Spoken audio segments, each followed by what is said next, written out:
CPI মহকুমা কমিটির উদ্যোগে 4টি বাম গণতান্ত্রিক সংগঠনের ডাকে কমলপুর শহরে এক সংহতি মিছিল বের করা হয়। মিছিলটি কমলপুর সিপিআইএম সদর পার্টির অফিস থেকে বের হয়ে শহরের বিভিন্ন পথ পরিক্রমা করে শহরের বাস টার্মিনাল প্রাঙ্গণে সমাপ্ত করে এক পথসভার আয়োজন করা হয়। পথসভায় সিপিআইএম রাজ্য কমিটির সম্পাদক মণ্ডলীর সদস্য অঞ্জন দাস বলেন, কেন্দ্রীয় সরকার জনবিরোধী নীতি কার্যকলাপে দেশের সর্বোচ্চে চলে গেছে। দুর্নীতি দপ্তরে শূন্য পদ অবলুপ্তি হচ্ছে, মুনাফা লুটছে কিছু কালোবাজারিরা। ভারতে বিদেশ সচিব বিক্রম মিশ্রের ঢাকা সফরের পরেও থামছে না হিন্দু নির্যাতন। ফের বাংলাদেশে আক্রান্ত ইসকনের সদস্য অভিযোগ, তাঁকে প্রাণে মেরে ফেলার চেষ্টা করেছে মৌলবাদীরা। মারধর করে মাথা ফাটিয়ে দেওয়া হয়েছে। এই ঘটনার প্রতিবাদে সরব কলকাতার ইসকনের ভাইস প্রেসিডেন্ট রাধা রমন দাস। রাষ্ট্রসংঘের কাছে তার প্রশ্ন, বাংলাদেশে হিন্দুদের গণহত্যা হলে তবে জাগবেন? ভারতের চাপের মুখে অবশেষে হিন্দু নির্যাতনের কথা স্বীকার করল ইউনুস প্রশাসন। বিদেশ সচিব বিক্রম মিশ্রের ঢাকা সফরের 24 ঘন্টার মধ্যে বাংলাদেশের অন্তর্বর্তী সরকারের তরফে জানানো হলো, সংখ্যালঘুদের উপর হামলার ঘটনায় এখনো পর্যন্ত 70 জনকে গ্রেফতার করা হয়েছে। মুক্তিযুদ্ধের সমস্ত ইতিহাস মুছে মৌলবাদকে প্রাধান্য দিতে উঠে পড়ে লেগেছে ইউনুসের প্রশাসন।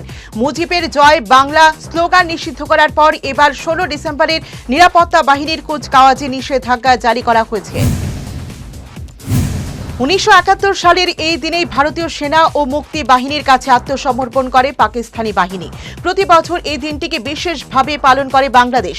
এবার তাতে নিষেধাজ্ঞায় ইউনুস প্রশাসনে যুক্ত সেনা এখন নিরাপত্তার কাজে ব্যস্ত। বাংলাদেশের এই মিছিলের জেরে আগরতলা আখাউড়া সীমান্তে কঠোর নিরাপত্তা ব্যবস্থা হাতে নিয়েছে সীমান্তরক্ষী বাহিনী। এ বিষয়ে পশ্চিম ত্রিপুরা জেলার পুলিশ সুপার কিরণ কুমারকে জানিয়েছেন, গত এক সপ্তাহ ধরে আখাউড়া সীমান্ত এলাকায় অতিরিক্ত একটি পুলিশ পিকেট বসানো হয়েছে।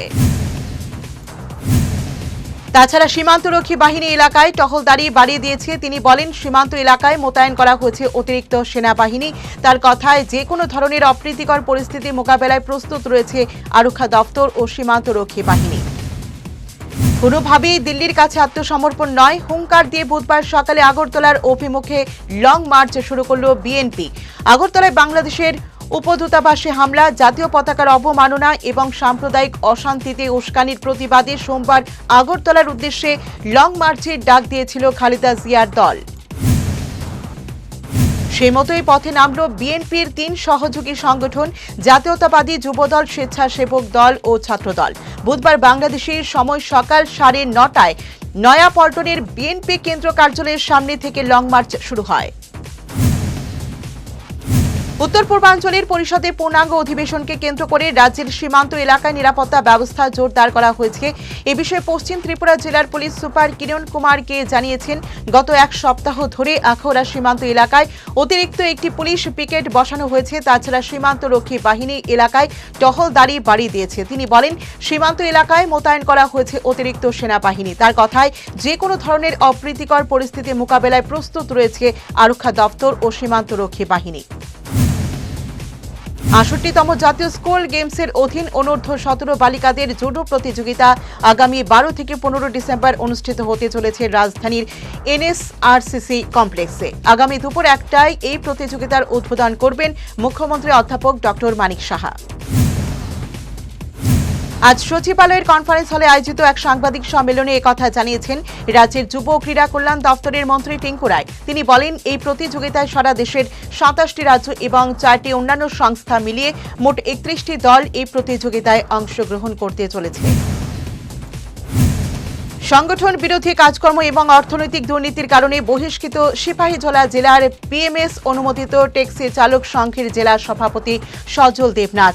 তিনি সিপাহীজলা জেলার বিএমএস অনুমোদিত ট্যাক্সি চালক সংঘের জেলা সভাপতি ছিলেন। ভারতের মজদুর সংঘ সিপাহীজলা জেলা কমিটির সভাপতির দায়িত্ব গ্রহণ করার পর থেকে বিভিন্ন অনৈতিক কাজে জড়িয়ে পড়েন। প্রত্যেক দিন বিশালগড় মোটর স্ট্যান্ডে নেশা থেকে শুরু করে তীর জুয়ার বাণিজ্য সহ একাধিক সমাজ বিরোধী কার্যকলাপ করতে থাকেন। পুরাতন রাজনগর উপস্বাস্থ্য কেন্দ্রে সকাল ৯টা পর্যন্ত তালা। এলাকাবাসীর অভিযোগে সত্যতা খুঁজে পেলেন বিধায়ক।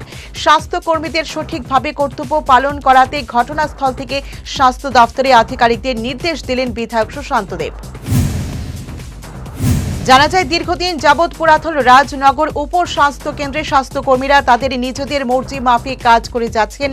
যদিও উপস্বাস্থ্য কেন্দ্রটি খোলার সময় সকাল ৮টায়, কিন্তু স্বাস্থ্যকর্মীরা তাদের মর্জি মাফিক উপস্বাস্থ্য কেন্দ্র চালিয়ে যাচ্ছেন বলে এলাকাবাসী বিধায়ক সুশান্ত দেবের কাছে সে বিষয়ে অভিযোগ জানান। এলাকাবাসীদের সেই অভিযোগের ভিত্তিতে বুধবার সকালে সরেজমিনে ছুটে যান বিধায়ক এবং এলাকাবাসীর সেই অভিযোগের সত্যতা খুঁজে পায়।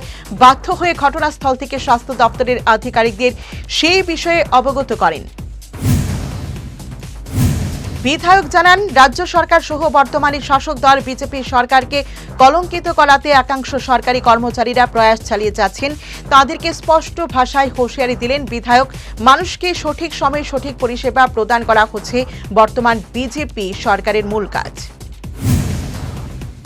গতকাল প্রকাশ্য সমাবেশের মধ্য দিয়ে শুরু হলো দুদিন ব্যাপী সিপিএম বিলোনিয়া বিভাগীয় সম্মেলন। উপস্থিত ছিলেন সিপিএম পলিট ব্যুরো সদস্য তথা প্রাক্তন মুখ্যমন্ত্রী মানিক সরকার, সিপিএম কেন্দ্রীয় কমিটির সদস্য নারায়ণ কর, বিধায়ক দীপঙ্কর সেন, অশোক মিত্র, বিভাগীয় সম্পাদক তাপস দত্ত সহ অন্যান্য নেতৃবৃন্দ। রাজ্যের পর্যটনকে আরো বেশি গুরুত্ব দিতে এবং জনসমক্ষে পর্যটন ক্ষেত্রগুলি সম্পর্কে তুলে ধরতে গতকাল সন্ধ্যায় বিলোনিয়া মহকুমার রাজনগর ব্লকের অন্তর্গত ডিমাটলি গ্রাম পঞ্চায়েতের চন্দ্রপুরে শুরু হলো ৩ দিন ব্যাপী চন্দ্রপুর পর্যটন ও মিলন মেলা ২০২৪। উদ্বোধন করেন দক্ষিণ ত্রিপুরা জেলা পরিষদের সভাপতি দীপক দত্ত। আজ গীতা জয়ন্তী হল ভগবত গীতার জন্মদিন। এই দিনটি আসে শুক্লা একাদশী মাসে। ইংরেজি ক্যালেন্ডার অনুসারে এই উৎসবটি নভেম্বর বা ডিসেম্বরে অনুষ্ঠিত হয়। আজকের দিনটি হিন্দু ধর্মাবলম্বীরা বিশেষ ধর্মীয় তাৎপর্যের মাধ্যমে পালন করে থাকে। আগরতলার ইস্কন মিশন ইস্কন মন্দিরে আজ এই পবিত্র দিনে গীতা মহাযজ্ঞের আয়োজন করে। আজকের এই দিনটিতে ইস্কন মন্দিরে ভক্তদের মধ্যে বিশেষ উৎসাহ উদ্দীপনা পরিলক্ষিত হয়।